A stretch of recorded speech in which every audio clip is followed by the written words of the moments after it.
Content వచ్చేస్తుంది. ఈ బాడీలో మనకు కావాల్సిన కంటెంట్ చూసారా, వితౌట్ ఎనీ రిఫ్రెష్ మనకు డైరెక్ట్గా విజిబిలిటీ వస్తుంది. మనకు మనం న్యూస్ పేపర్ ఒకటి గమనిస్తే మనకు హెడ్డింగ్స్ అంటే మనకు ఒకవేళ న్యూస్ మోస్ట్ ఇంపార్టెంట్ న్యూస్ అయితే పెద్ద హెడ్డింగ్లో వస్తుంది. ఒకవేళ లీస్ట్ ప్రియారిటీ ఉన్న న్యూస్ అయితే చిన్న లెటర్స్లో. ఓకేనా,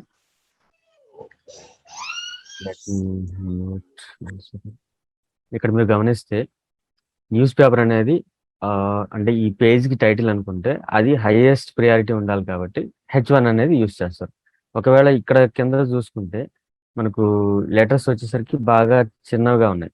ఈ హెడ్డింగ్తో పోల్చుకుంటే ఈ హెడ్డింగ్ కొంచెం చిన్నగా ఉన్నాయి, దానికంటే ఇంకా చిన్నగా ఉన్నాయి. ఇక్కడికి వచ్చేసరికి ఈ మెయిన్ హెడ్డింగ్ మాత్రం బాగా పెద్దగా ఉన్నాయి.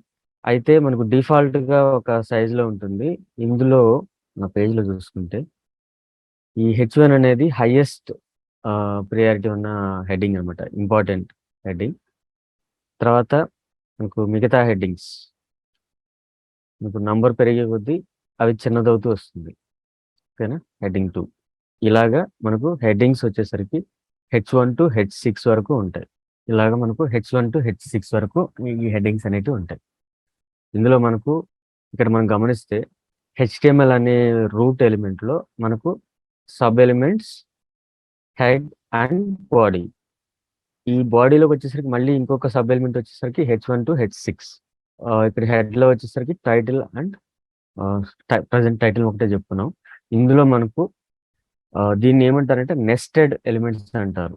అంటే ఒక ఎలిమెంట్ లోపల ఇంకొక ఎలిమెంట్. మనకు ఎలిమెంట్ అంటే మనకు ఒక opening tag and closing tag కలిపి ఒక ఎలిమెంట్ అంటారు. ఇందులో డిఫరెంట్ టైప్స్ ఆఫ్ ఎలిమెంట్స్ కూడా ఉంటాయి, నెక్స్ట్ మనం డిస్కస్ చేస్తాం. ఓకేనా, ప్రజెంట్ అయితే మనకు హెడ్డింగ్స్ డిస్ప్లే చేయడం కోసం ఇలాగా H1 to H6 అనేటివి అవైలబుల్ ఉన్నాయి. తర్వాత మనకు కంటెంట్ కోసం పారాగ్రాఫ్ P ట్యాగ్ అంటారు. మనకు పారాగ్రాఫ్ మెన్షన్ చేయాలనుకుంటే డిఫాల్ట్ ఫాంట్ వచ్చేసరికి టైమ్స్ న్యూ రోమన్ ఉంటుంది, కలర్ వచ్చి బ్లాక్ ఉంటుంది. మనకు కావాలనుకుంటే మనం మార్చుకోవచ్చు, చేయొచ్చు. నేను తర్వాత చెప్తాను అమూల్య. ఇందులో నాకు అబౌట్ నుంచి నాకు న్యూ లైన్ రావాలి. నెక్స్ట్ ఇక్కడ నేను ఈ చేంజెస్ చేశాను కదా, ఇవి ఇక్కడికి వచ్చి చూసేసరికి నాకు ఎటువంటి డిఫరెన్స్ కనిపించట్లేదు. ప్రాబ్లం ఏంటి అంటే మనకు HTMLలోకి వచ్చేసరికి ఎన్ని ఎక్స్ట్రా స్పేసెస్ ఇచ్చినా ఎన్ని ఎంటర్లు కొట్టినా మనకు అది UIలోకి వచ్చేసరికి అది రిమూవ్ చేసేస్తుంది, మొత్తం కలిపి ఒకటే స్పేస్గా తీసుకుంటుంది. ఓకేనా, ఒకవేళ మీకు ఇట్లాంటి స్ట్రక్చర్ కావాలి అనుకుంటే మనకు ప్రీ అనే ట్యాగ్ ఉంటుంది. ఈ HTML నేర్చుకునేటప్పుడు ఏంటంటే మీకు లాజికల్ థింకింగ్ పెద్దగా అవసరం లేదు, మెమరీ ఇంపార్టెంట్. మీరు ఈచ్ అండ్ ఎవ్రీ ట్యాగ్ గుర్తుపెట్టుకోవాల్సి ఉంటుంది. దాని సింటాక్స్ ఏంటి, మనకు అందులో ఏమేమి అట్రిబ్యూట్స్ ఉంటాయి, అట్రిబ్యూట్స్ గురించి నా తర్వాత వస్తుంది. ఇందులో మనకు ఏ ఫంక్షనాలిటీకి మన రిక్వైర్మెంట్ ఏ రిక్వైర్మెంట్ ఉంటే ఏ ఎలిమెంట్ యూస్ చేయాలనేది మనం ఇందులో తెలుసుకోవాలి అండ్ గుర్తుపెట్టుకోవాలి.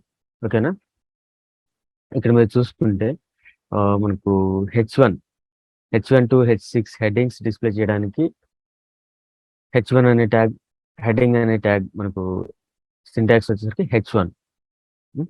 అలాగా H1, H2, H3, H6 వరకు ఇలా ఉంటాయి. అందులో మనకు కంటెంట్ డిస్ప్లే చేయడానికి పారాగ్రాఫ్ ట్యాగ్ యూస్ చేస్తాము, P ట్యాగ్.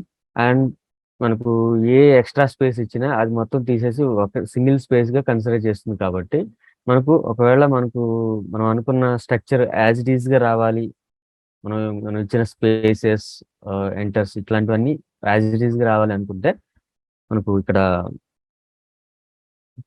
ప్రీ అనే ట్యాగ్ యూస్ చేస్తాం. ఓకేనా, ప్రజెంట్ అయితే మీరు ఈ అవసరం రాకపోవచ్చు మీకు.